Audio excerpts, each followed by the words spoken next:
my mother. I was like, "Hi, how are you?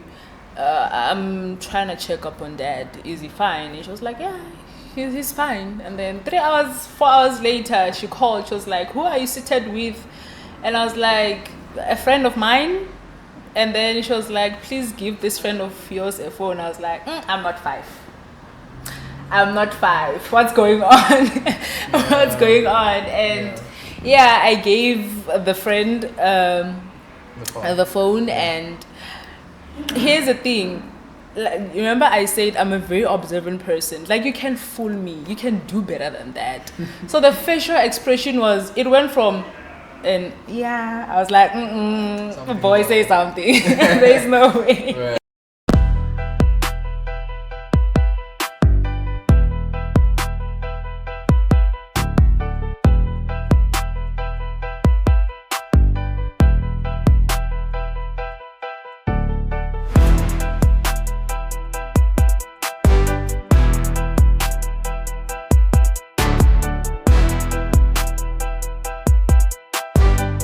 What's good, everybody? Welcome to another brand new season. Today I'm joined by the former Miss Limpopo, currently Miss Luxe finalist. How are you doing? Hi, I'm good, thanks, and how are you? I'm good. Thank you so much for coming on the safe space. Just, take me back, when you were still Miss Limpopo, reigning queen. How was that feeling for you? And just talk about the reigning. How was it for you? Okay, to just sum it up, the rain was good.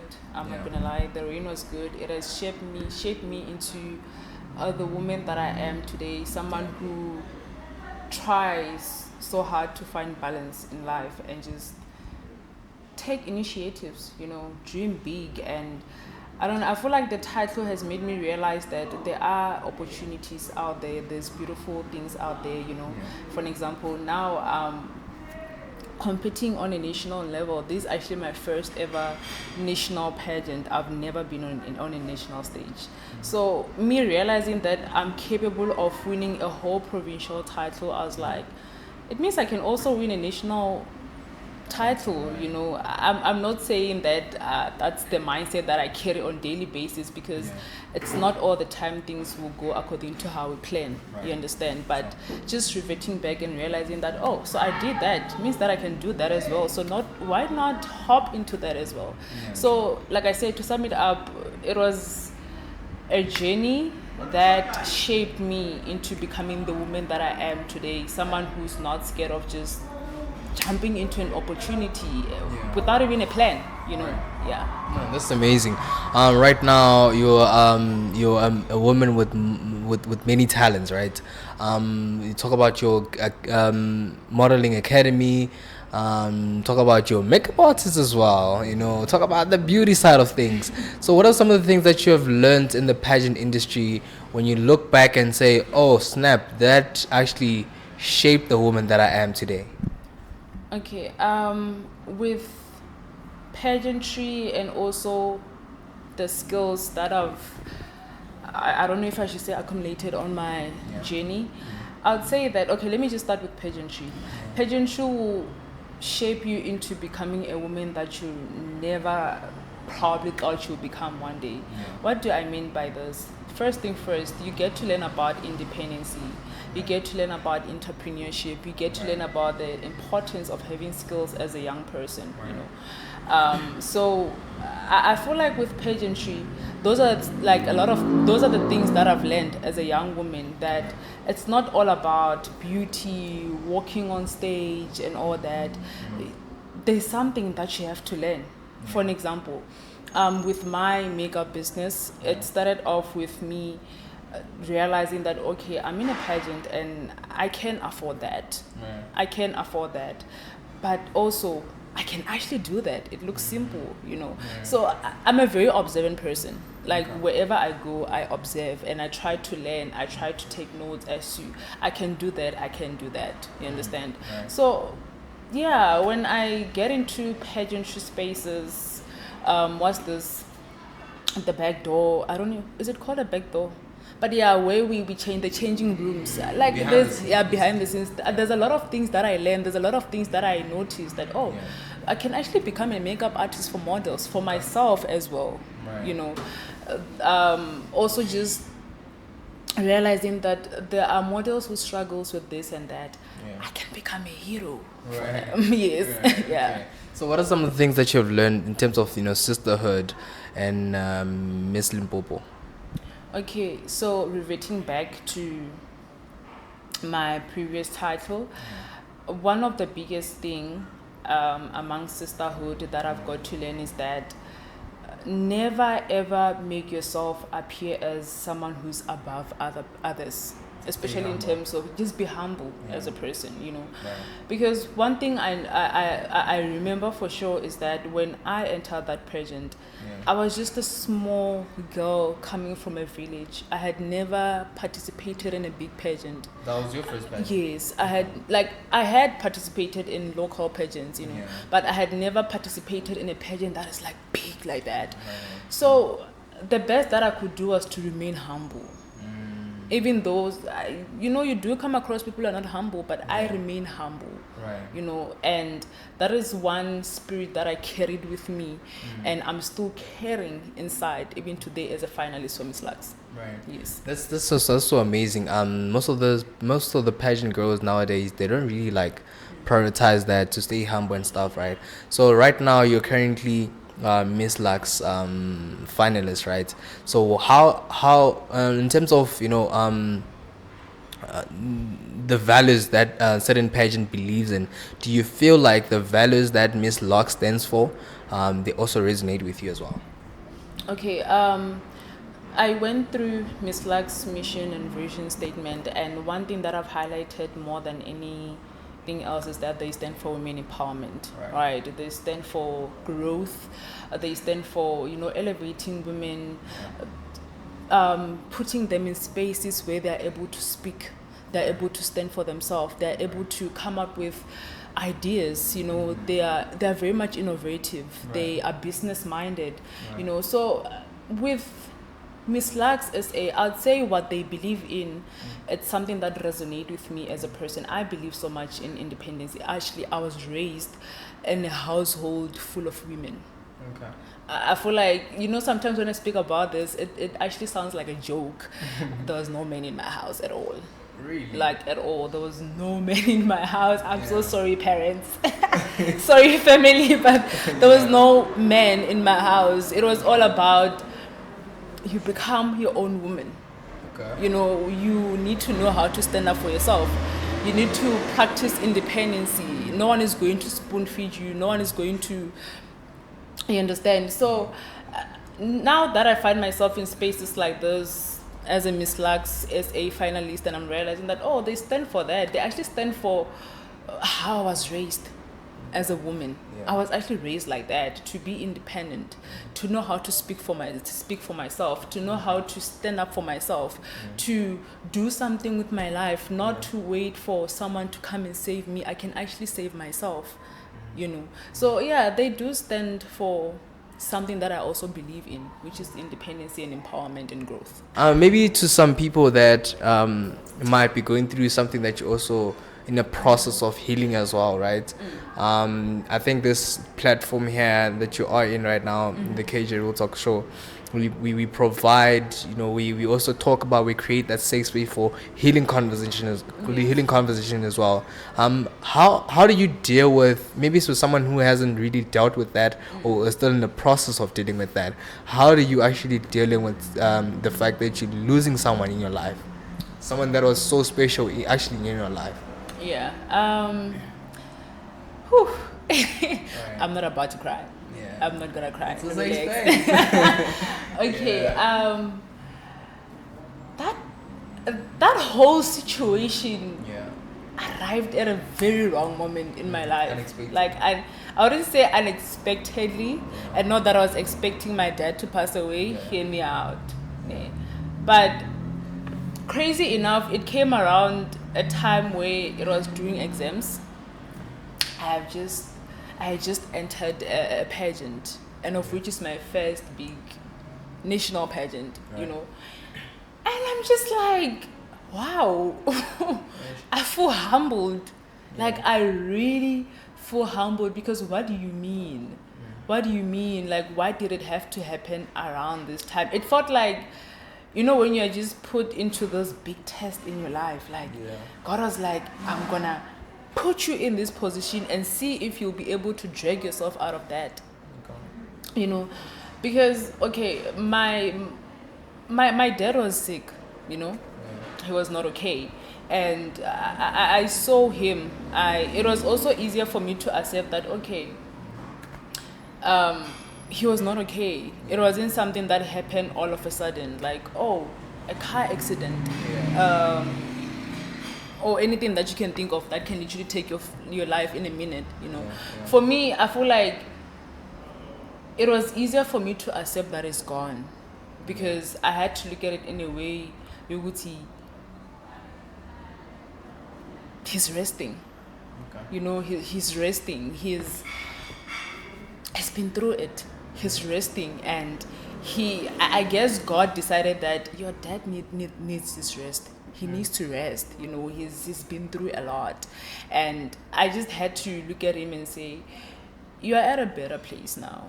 It's just that I didn't expect it to happen around this time. And I'm not gonna lie, it was not an easier moment for me. It was very much painful. I remember a week before he passed away, I made a wish. I was like, my wish, number 1, is to pass my exams. Number 2, for my dad to make it to 2026. And God was like, jokes on you. It felt like a jokes on you kind of situation, you know. And if I revert back, the day he passed away, I woke up in the morning and something was like, call your dad. Not call your dad, check up on your dad, you know. And also there was this song that was playing in my head. It's called Victory Belongs to Jesus. Like, it kept on playing in my head, like, oh, wow. And I remember I texted my mother. I was like, hi, how are you? I'm trying to check up on dad. Is he fine? And she was like, yeah, he's fine. And then 4 hours later, she called. She was like, who are you seated with? And I was like, a friend of mine. And then she was like, please give this friend of yours a phone. I was like, I'm not 5. I'm not 5. What's going on? What's going on? And I gave the friend the phone. And here's the thing. Like, remember I said I'm a very observant person. Like, you can fool me. You can do better than that. So the facial expression it went from, and I was like, boy, say something. There's no way. Right. But also, you know, denial. Denial is something else, because I could tell something is wrong, but also I was in denial. I was like, nah, I'm just overthinking it. You know, when you want someone to leave so bad, like, I want you to leave. I don't want you to die. I don't want you to. So, and then eventually told me, and I was like, a lot of things are making sense now.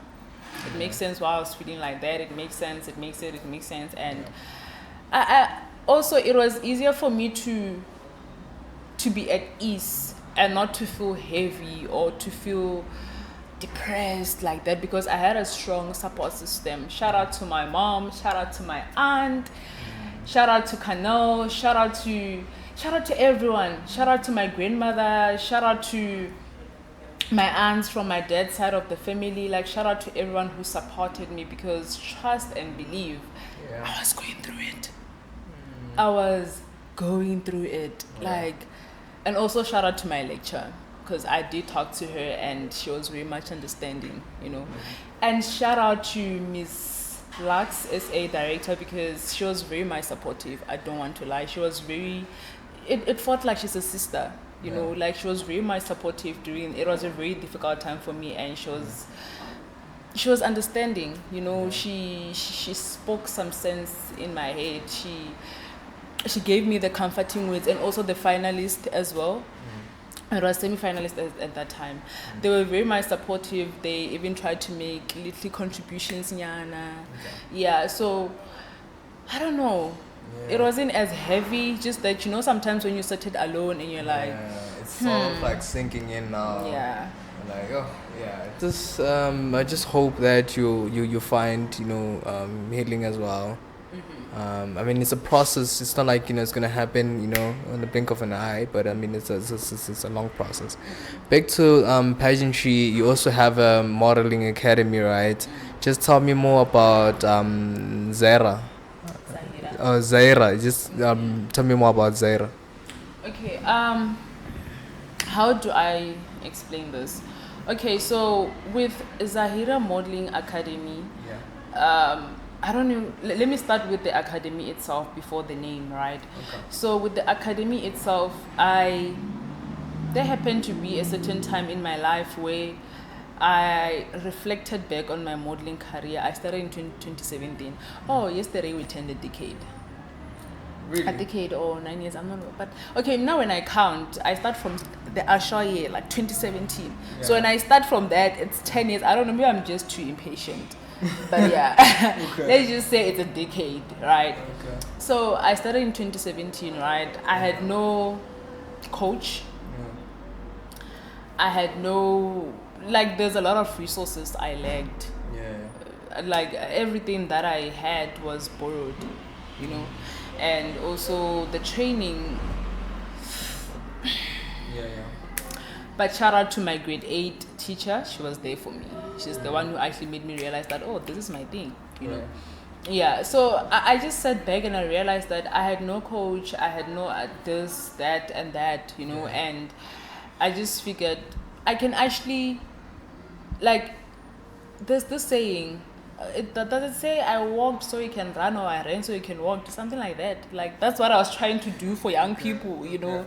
That, okay, I went through these particular stages in my life with my modeling career, and it wasn't nice.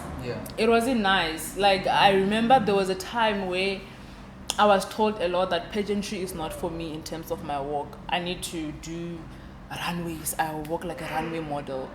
And okay, I'm someone who, I do accept critics, right? But don't harm you like that. Yes. So it was, I want to prove a point that pageantry is also for me. So I would train myself so that I can also be able to train others.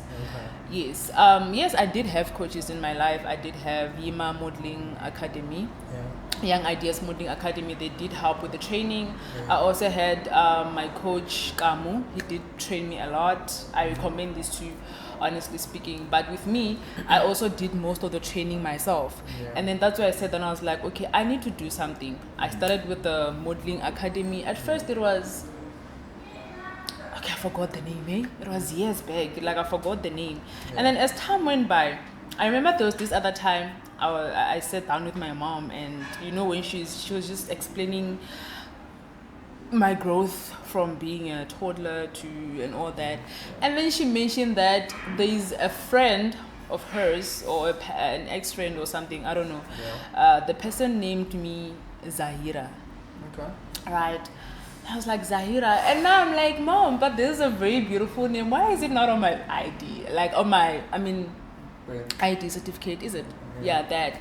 Why is it not on that? And then she was like, your name is Hlaluko Charity, that's fine, right? And then I did a bit of research on this name, Zahra. I was like, oh, it means blooming flower, right? And now I'm thinking, how about I call my modeling school Zahra? It sounds so cool for that. It sounds so cool for that. And not only that, Zahra means blooming flower, right? And this is me gathering a lot of models in that modeling school and help them bloom as flowers, you know. A girl is a flower. Girls are flowers, you understand? So just watching them bloom under my watch, that's, I call them my flowers. When I train you, actually my flower, I'm helping you bloom under Zahra. So that's how it just came about. That's amazing, man. So what are some of the, some of the challenges that you've faced in the pageant industry, and also with your modeling academy? Okay, let's start with my modeling career, the challenges. I feel like this challenge is literally almost all models go through it. Yeah. Finances. Yeah. Finances become a real problem. And I think for once I'm going to be honest, because I've always been in denial with this. Pageantry is expensive. Pageants are expensive. Pageants are expensive, you know. Extreme. And even they're not only expensive because maybe this is expected of you, but also just wanted to stand out as the perfect one, you know, like just trying to stand out, you know. Because okay, they're going to give you minimum, like the minimum requirements of this and that. And when you look at that, you realize that it's not that deep, you know. I mean, what do you mean you want me to sell 2 tickets? I'm gonna sell 20. That's when it becomes expensive. Like I'm gonna show you. I'll sell 20. I'll work. Right. You know. Yeah. So I feel like that's where we say it becomes so expensive because I don't want to be like others. Yeah. I don't want to do the bare minimum. You know. Like I want to do better. I want to do more. Like what do you mean? The votes, you know, like I actually want to be number 1. Like everything, you just want to, yes. I feel like that's where it becomes so expensive. Like I can give you an example with my previous title. Yeah. I remember they wanted a sponsorship fee of, I think it was, not sponsorship fee, it was a sponsorship fee. No, we're trying to do this campaign, you know, thingy of buying sanitary towels, but virtually, like it's like you pay money and then they're going to buy themselves. They just needed like 500. Me, Hlaluko Sambo was like, no, I'm gonna give you 1.5. I'm gonna give you 1.500 is small, you know. Right. So I mean, yeah, I feel like that's where we get to say pageantry is expensive, and also there's the wardrobe, fixing, the hair. I'm grateful for always, you know, wanting these kind of hairstyles. They're not expensive.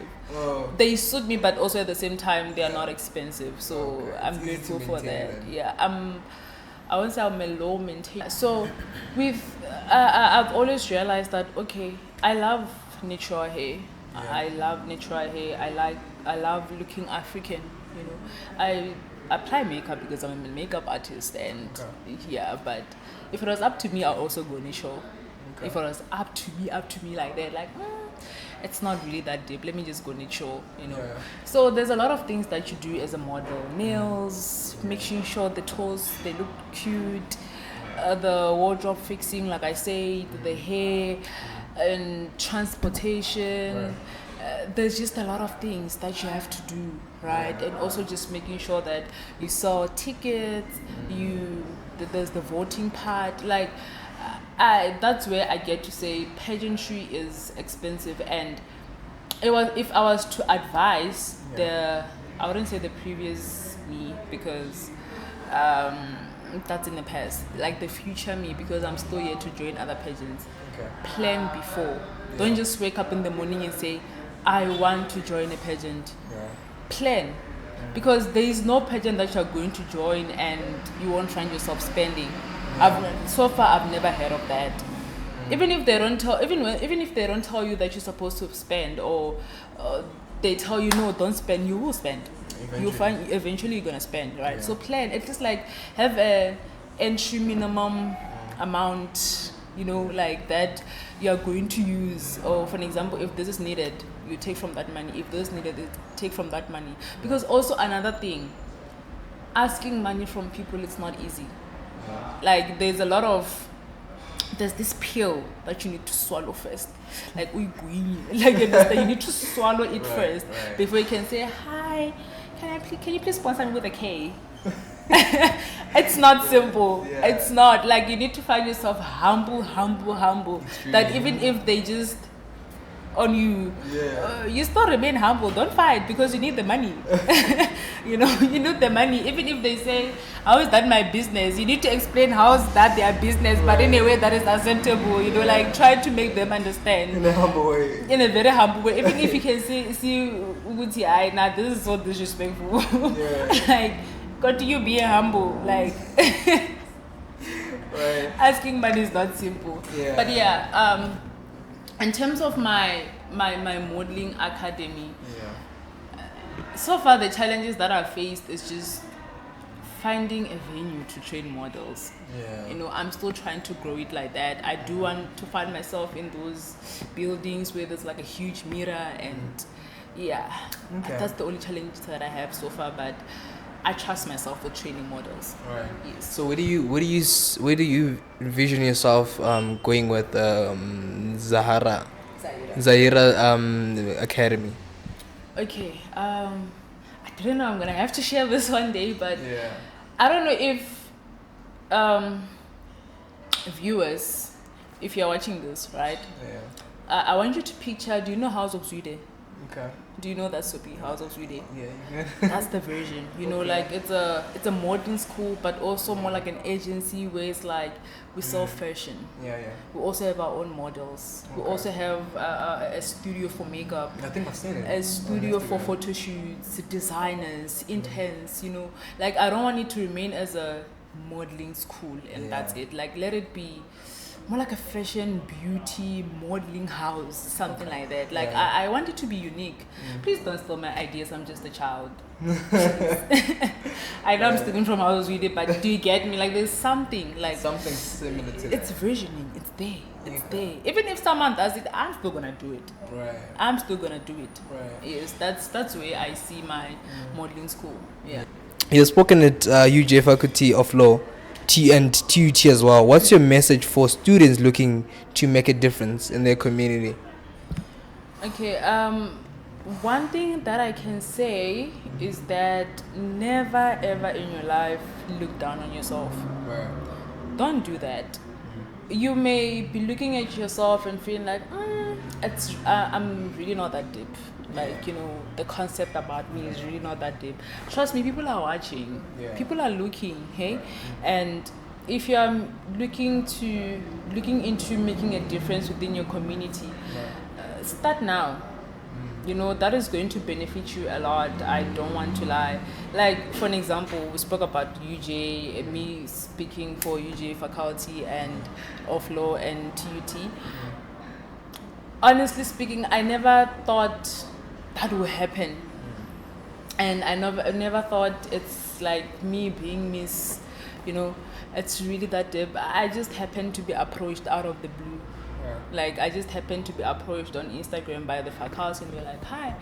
It started off as them wanting me to help with the marketing thing and all that, and at that time it was a very bad timing because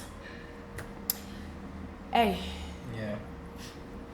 got mugged. Right, and then I lost my phone, and I didn't have a phone to shoot and like just to shoot.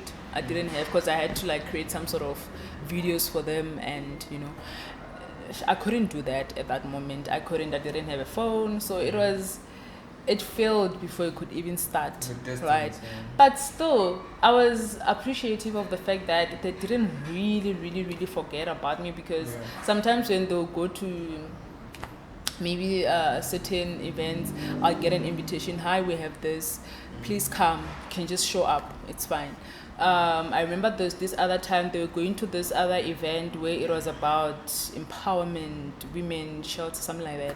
And they invited me as a speaker. And it was around a time where I was like, I'm so tired. Like, when is this coming to an end? Like, a lot of bad things are just happening. And they just, hey, we still know you, you know. And also with the TUT one, then shout out to my photographer, Possible Graphics. He made things happen for me. It wasn't connections, hear me out. But he made things happen. How? They were looking for a speaker for this. It was around gender-based violence awareness month, and there was this other doctor who was going there as a speaker, and then he was like, she should come with me as Miss Limpopo, and then she's gonna say a message when she gets there. So we went to TUT, and surprisingly, like everyone was just so happy to see me. I was like, oh my gosh, I didn't think people know me like that. You remember what I said, don't look down on yourself because people are watching, you know. And when I get there, people are just like, you know. And that's why I got to speak and all that. So if you're watching this and you wanna make a change or a difference within your community, never look down on yourself. You are the person you think you are. And I always say this everywhere I go: visualize your higher self and always appear as that person. Trust me, it's gonna take you far in life. Right. Yes. Oh, that's so amazing. Miss Luxe grand finale is coming very, very, very extremely soon. It feels like tomorrow. So how are you preparing also, speaking to existence, how are you also planning to utilize the platform when you actually win the crown? Okay, yeah, now that we are on that topic, right? With Miss Luxe South Africa, like I said, it's my first national pageant, right? Okay. So let's start with the preparations.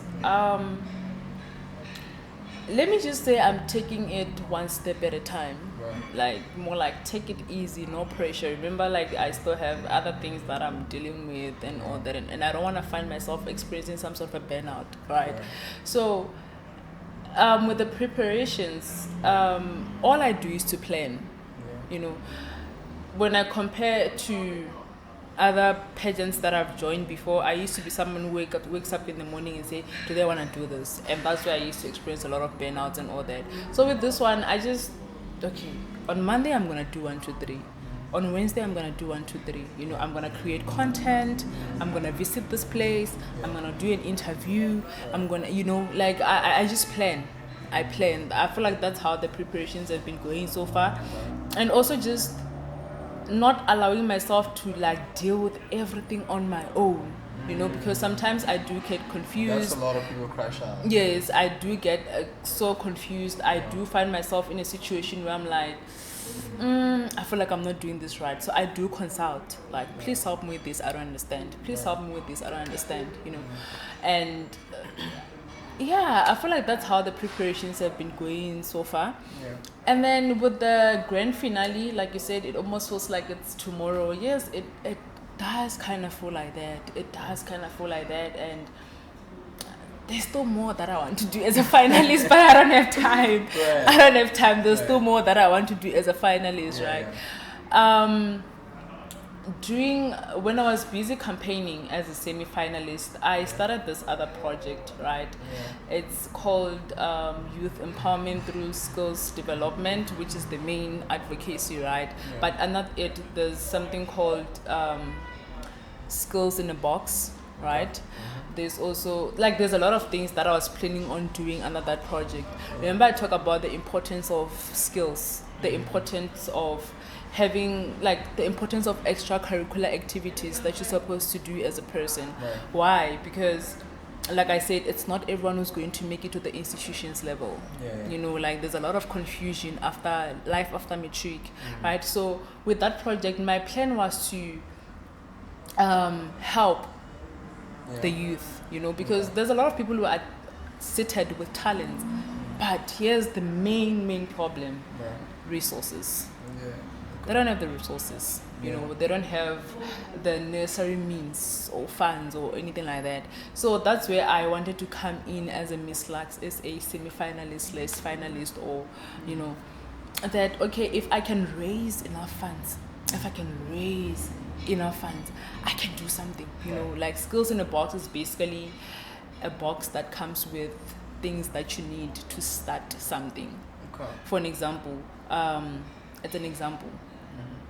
Let's say you want to start something related to agriculture. Okay. That's where Hlaluko comes in. Seeds, soil. Is it a shovel? Yeah, yes. Shovel. I provide you with that. But that's only if I have necessary funds for that. If you're into crocheting, that's where I come with the wools and, just donate those kind of things, Instead of just sitting down and watching your talent gets wasted like that, I actually help you take it to another level and monetize it, because not all of us are going to get employed, but you can actually employ others, you can make a difference. If Hlaluko comes in, gives you that, you take it serious and you do something about it. Do you see the chain of ending unemployment? People just need resources, but it's not simple. It's not simple because at the end of the day, the main key thing is funds. It's funds, So if I was you, if Hlaluko Sambo, Yeah. was to be crowned, Yeah. I want to continue with that project. Right. I want to continue. Even if I don't, Yeah. it's something that I sat down, I digested, I ate, I chewed, I swallowed. It Right. stayed in my stomach, it Yeah. stayed in my brain, and till date, I can't stop thinking about it. Right. You know, it's something that I still want to do, and I just believe that Miss Luxe is a very huge platform that is going to help me get to that level. I feel like we can work hand in hand with this. That's so amazing, you know. So what's next for Hlaluko right now? You know, as I said, you're speaking into existence. That the crown is actually in your head. I think, I don't know, with the styling part on the grand finale, I think you need to be able to, we look east or something like that, you know, for the crown to, you know, Sit properly. sit properly. Oh, Yeah, I so see. so yeah, what's next after the grand finale? Okay, after the grand finale, like in terms of the pageant or just me Overall, with basically? the academy, with you know, with the pageant as well. Okay, first thing first, the modeling academy continues. Like this year, I just want to go bigger and better. Like, Right. you know, the modeling academy continues. Yeah. Secondly, with the pageant, whether I win or not, there goes. I feel like I'm still going to be part of the family. I mean, I made it to the finalists, guys. So Yeah. I'm basically part of the family. So I don't know if there's anything that I can be able to do with them. Yeah. I can do. Contribute. I can contribute. I mean, it's like I said, it's a very huge platform, you know. So that I can't speak much on that one. Uguti, after the pageant, this is what's going to happen. I feel like I can answer. Do you get me? I can't Right. speak much on that and say, Right. oh, so after the pageant, you know, I'm gonna do this. I don't know.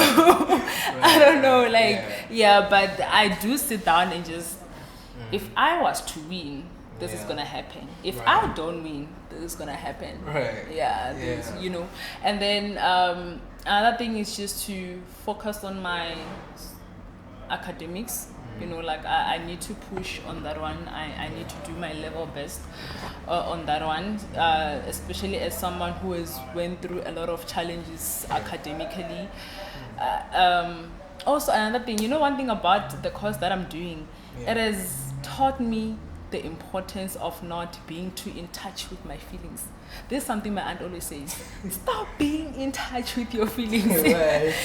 Yeah, because it doesn't want someone who's too emotional. Yeah. You know, someone who easily gets triggered like that, someone who easily gets depressed like that. Like it can put you down. Yeah. There is no mercy. Yeah. You understand? So it's one of the things that I want to work on this year. Okay, I worked on last year, and I feel like now my mental health is at a better state where I can say I'm ready for the academic year. I'm ready for to just work on my modeling career. I'm ready to just continue pushing my makeup business. I'm ready to continue pushing my modeling school, and also just other things that will come in life. Yeah. Yes. That is so amazing. How do you actually balance school-wise? You're a law student, right? How do you balance school-wise and on the pageant side as well? Okay, with that, how do I find balance? I'd lie if I say I'm someone who follows what's this schedule or planner, like just having a timetable. It doesn't work for me. Like a piece of paper can control what I do. Or you understand? I feel like this is what I've noticed, especially this year, right? I'm actually finding balance in telling myself that on Wednesday I have to do that. So if, okay, for an example, today it's Friday, right? I knew that I have a podcast on Friday. So the best thing that I can do is to do the things that I'm supposed to do before that, right? So that I don't have a lot of things on my plate. Like I just jot down that, okay, I'm doing this on Monday, I'm doing this on Friday, I don't mostly include time, and you understand? Like I don't wake up, I don't like don't like catch me off guard, like tell me prior, Yeah, so right. that I can include it, Yeah. and also like try to prepare myself mentally and emotionally and physically for that. Like, oh, Yeah, true. I'm looking forward to Friday. Don't tell me tomorrow come. Wait. Like that's where the balance Yeah. start not Yeah. balancing. Balancing, You understand? yeah. Like for me to balance, I just need to know something prior Yeah. to, you understand, like so that I can be able to plan Yeah. around it, plan and know if I can be able to or not. Yeah. I feel like that's how I just find balance. And just yesterday I had an interview with a friend of mine called Melu, and he said something that actually made me realize that that's what I've been doing. I did ask him, how are you finding balance between academics and all these extracurricular activities? And he said, just do it. Yeah. Like, it's a matter of proving to yourself that you're capable of facing all these low hard modules and finishing what you started. That's the balance. And just know when to pause and breathe. Right. That's basically it. Oh, thank you so much for such an informative conversation. Where can people find you if they also want to collaborate with you as well? All right. For collaborations, you can find me at hlalukosambo@gmail.com, Yeah. hlalukosambo@icloud.com. Social media wise, all platforms, it's Hlaluko Sambo. Twitter, it's Hlaluko Sambo. Facebook, Hlaluko Sambo. TikTok, Hlaluko Sambo. Instagram, Hlaluko Sambo. There is no other Hlaluko Sambo. It's me. You will see me. It's me. Like, look at me properly. It's me. That's where you'll find me. And also my email, you'll find it there. Yeah. Just for you to, yes. Okay. That's so amazing. Thank you so much for coming on the safe space, and I just wish you all the healing. I wish you all the best thing. And in the pageant industry as well. Hopefully, the next conversation that we have, with the crowd, obviously, speaking into existence. Yeah. Okay. Cool. Thank you so much. Thank you for watching. Thank you for subscribing. Make sure you like and subscribe, and see you on the next episode.